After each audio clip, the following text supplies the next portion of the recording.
அங்கப்பலகை கவிக்குரலூடாக மீண்டும் உங்களை சந்திப்பதில் பெருமகிழ்ச்சி அடைகிறேன். நான் புனித பத்திரிசியார் கல்லூரியின் சமூக விஞ்ஞான ஆசிரியராக 14 வருடங்களுக்கு மேலாக கடமையாற்றி கொண்டிருக்கிறேன். நான் திரு மனோகரன் கிங்ஸ்டன் சுமன்ராஜ். எனக்கு சிறு வயது முதலே இந்த கவிதையில் மிகவும் ஒரு ஆவல் இருந்தது. அதனூடாக நான் இளைஞர்களுக்கு, எனது மாணவர்களுக்கு சொல்ல விரும்புவது என்னென்றால், நாங்கள் இந்த கவிதை என்பது கவிஞர்கள் என்று சொல்லி வேறு ஒருவரும் இல்லை. நாங்கள் எங்களோட மனதில் படுறத வெளியிடங்களில் பார்க்குறத, எங்களுக்கு மனதை தொடுறதை நாங்கள் எழுதி கொண்டோம்னு சொன்னால் அது கவிதையாக மாறும்.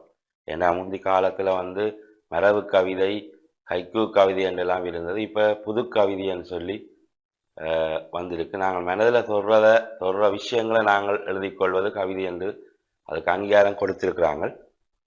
இந்த வகையில் நான் சிறு வயது முதலே நான் இந்த கவிதை எழுதணும் என்ற ஆற்றல் இருந்தது. ஆனால் எனக்கு அதுக்கான அங்கீகாரங்கள் கிடைக்கல. தரம் 10 நான் கல்வி கற்றுக்கொண்டிருக்கின்ற பொழுதுதான் அன்பு வாரத்தை பற்றி ஒரு போட்டி ஒன்று நிகழ்ந்தது. சத்ய சாய்பாபா அமைப்பினால் அந்த வைக்கப்பட்ட அந்த போட்டியில் எனக்கு 2ஆம் இடம் கிடைச்சது. அப்போதான் இந்த கவிதை என்றால் என்ன, அதுக்கு இருக்கிற வழிமுறைகள் என்ன என்பதை நான் தெரிஞ்சு கொண்டேன். அன்றிலிருந்து நான் எழுதணும் என்று நான் நினைத்து சில கவிதைகளை எழுதியிருக்கிறேன். நான் போன முறையில் உங்களை இந்த கவிக்குரலினூடாக சந்திக்கிற நேரங்களில் சில கவிதைகளை உங்களுக்கு சொல்லி இருக்கின்றேன். இருந்தாலும் இனி வருகின்ற இளைஞர் சமுதாயத்துக்கு நான் சொல்ல விரும்புவது என்னென்றால், நீங்கள் காண்ற விடயங்களை, கற்றுக்கொள்கின்ற விடயங்களை நல்லா வாசியுங்கள். வாசிப்பதனூடாக உங்களுக்கு அந்த மொழியில் ஒரு ஆற்றல் ஒன்று வரும். அந்த ஆற்றல் வருகின்ற பொழுது நாங்கள் பார்க்கின்ற, கேட்கின்ற, உங்களோட மனதில் தொடுற விஷயங்களை நீங்கள் எழுதி கொள்ளலாம். உதாரணமாக நான் அனுபவ ரீதியாக சில கவிதைகளை எழுதியிருக்கிறேன். முக்கியமாக பார்த்தீங்கன்னு சொன்னால், சுனாமி வந்த நேரம் அதில் அனுபவப்பட்ட ஒரு அனுபவத்தை நான் கடலை பார்த்து சொல்வதாக எழுதியிருந்தேன். எனது ஆசிரியர் தமிழ் கற்பித்த ஆசிரியர் இறந்த நேரம் அவருக்காக வேண்டிய ஒரு கவிதை எழுதினேன். எனது தந்தையார் இறந்த நேரம் அவருக்காக வேண்டிய ஒரு கவிதை எழுதினேன். இப்படியாக எங்கள் மனதில் பட்ட விஷயங்களை நாங்கள் கவிதையாக எழுதியிருக்கிறேன். அதே நேரத்தில் சில உங்களுக்கு படுற சிந்தனைகளை நாங்கள் கவிதையாக மாற்றிக்கொள்ளலாம்.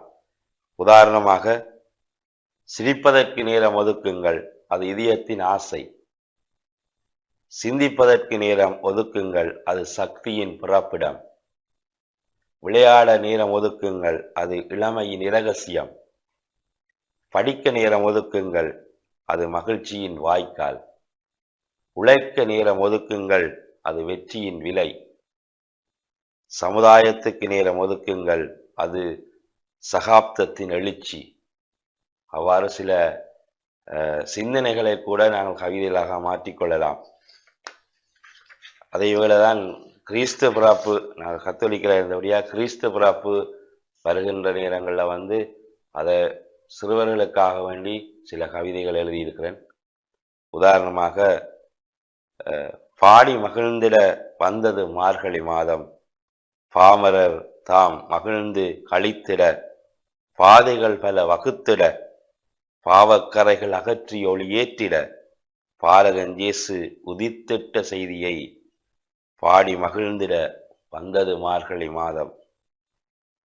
அமைதியின் அருட்சுடராய், அல்லலின் தேற்றளவாளராய், அநாதைகளின் ஆதரவாளராய், அகிலத்தை ஒளிர்விக்கும் சென்சுடராய், அஸ்தமிக்காகும் இயேசு பாலனை அன்பாய் தழுவி தொழுதிட வந்தது மார்கழி மாதம். மானினத்தின் மைந்தனாய், மானிடர் குறை போக்கிடும் செம்மலாய், மாசற்ற தோழனாய், மாட்சியே ஒரு ஜோதியாய், மாட்டுத் தொழுவத்தில் உதித்திட்ட இயேசு பாலனை பாமரர் வணங்கிட வந்தது மார்கழி மாதம். சண்டைகளின்றி சமாதானம் நிலைத்திட, சமத்துவம் எங்கும் பொங்கி நிறைந்திட, சனலங்களின்றி சனங்கள் வாழ்ந்திட, சமர்ப்பணம் கொண்டு உறவுகள் உறைந்திட, சரித்திர நாயகனாய் உதித்தட்ட இயேசுபாலனை சதங்கை கொண்டு ஆடிப் போற்றிட வந்தது மார்கழி மாதம்.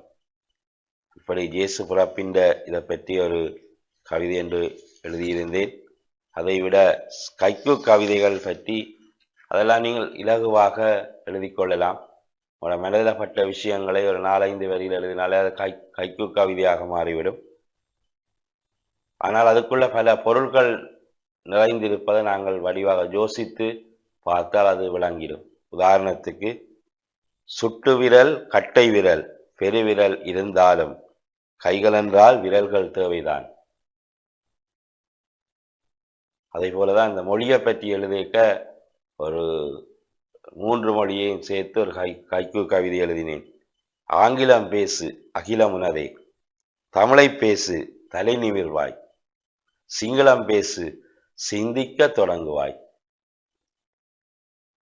அதே போலதான் இந்த மதங்களது ஒற்றுமைக்காக வேண்டிய ஒரு சின்ன கைக்கு கவிதை ஒன்று எழுதினேன். நிஜத்தின் நிழலில் நின்றேன், மதமென்ற கொடிய வெயில் என்னை சுடவில்லை, மனச்சாட்சிக்கு பயந்தேன், நல்ல மனிதங்கள் எனக்கு கவசமாயின என்று சொல்லி சமய ஒற்றுமைக்காக, மதங்களின் ஒற்றுமைக்காக ஒரு சின்ன கைக்கு கவிதை எழுதினேன். இந்த கைவிசேடம் கொடுக்கிறது அதுகளை பற்றி ஒரு நாணயத்தை பற்றி, ₹1 என்றாலும் அதுக்கு ஒரு பருமதி இருக்குன்னு சொல்லுவார்கள். அதற்காக வேண்டிய ஒரு கவிதை என்று எழுதினேன். தாழ் நாணயம் தரும்போதுதான் மதிப்பு, குற்றி நாணயம் கொடுக்கும் போதுதான் மதிப்பு, அதனால்தான் தாளுடன் குற்றியையும் சேர்த்து கைவிசேடம் கொடுக்கிறார்கள் அப்படின்னு சொல்லி என் மனதில் பட்ட அந்த கவிதையை எழுதினேன். அதே போலதான்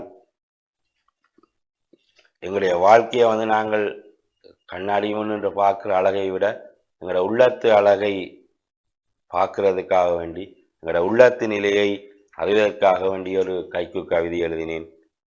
கண்ணாடி முன்னின்று என் தலையெழுத்தை பார்த்தேன், கண்ணாடி போட்டு என் கையெழுத்தை பார்த்தேன், இரண்டும் தெளிவாய் தெரியவில்லை, ஏனெனில் அவைகள் இரண்டும் கருத்த கண்ணாடிகள் அப்படின்னு சொல்லி எங்களோட வாழ்க்கையை நாங்கள் உண்மையாகவே கண்ணாடி முன்று பார்த்தாலும் கண்ணாடி போட்டு எழுத்தை பார்ப்பதை போல எங்களோட வாழ்க்கையில் இருப்பதில்லை. அதுக்காக வேண்டிய ஒரு கவிதை எழுதினேன். இறுதியாக நானும் மகனும் ஒருக்கா கடியொன்றுக்கு போகும் பொழுது உண்மையாகவே மகன் என்னிடம் கேட்ட கேள்விக்கும் நாங்கள் அந்த நிகழ்வில் நின்ற இடத்திற்கும் நடந்த விஷயத்தை பற்றி ஒரு கவிதை ஒன்று இறுதியாக எழுதினேன். பிஞ்சு மனம் என்ற அந்த இதுக்கு தலையங்கமிட்டு அதை எழுதினேன். வீதியோரம் மூங்கில் காற்றில் தென்றலின் வருடலில் மூங்கில் ஊஞ்சலாட, வெள்ளை எண்ணம் நீராடுவது போல் ஓர் வெள்ளைக்கார் எதிர்த்தாற்போல், வடையின் மனம் மூக்கை பிக்க ஓர் வடைக்கடை, அவ்வழி சென்ற நானும் மகனும் சற்றே நிற்க, என்னப்பா என்றான் மகன். வடையின் சுவை தெரிந்த மகன் காரணம் அறிந்து குதித்தான் மோட்டார் சைக்கிள் முன்னின்று. 5 வடை ஓடர் கொடுத்து கடையின் முன் காற்றில் நிற்க, எப்ப அப்பா கார் வாங்குறது? கேள்வியோ நியாயம்தான். பெருமதி அறியாத பிஞ்சு உள்ளம் காரணம் சொல்ல சிந்தனை செல்ல, ரோஜா மலர் விழுவதைப் போல் தொடுகை உணர்வில் திரும்பி பார்த்தேன். பசிக்குது அண்ணா, ஏதாவது வாங்கிக் கொடுங்கள், குழந்தையும் தெய்வமும் ஒன்றுதான், கண்ட நாள் வாங்கிக் கொடுங்கள் அப்பா, அண்ணாவிற்கு பசிக்குதாம். மகனின் கருணை குரலில் இணை மறந்து வாங்கிய வடையை அவரிடம் கொடுத்து, காரையும் மறந்து மகனும் வடையை மறந்து நானும் வீடு நோக்கி புறப்பட்டோம். நிஜமாக நடந்த ஒரு விஷயத்தை தான் நான் கவிதையாக எழுதினேன். இதுவரைக்கும் எனது கவியின் குரல் நிகழ்வினூடாக என்னோடு இணைந்திருந்த அனைவருக்கும் எனது நன்றிகள். வணக்கம்.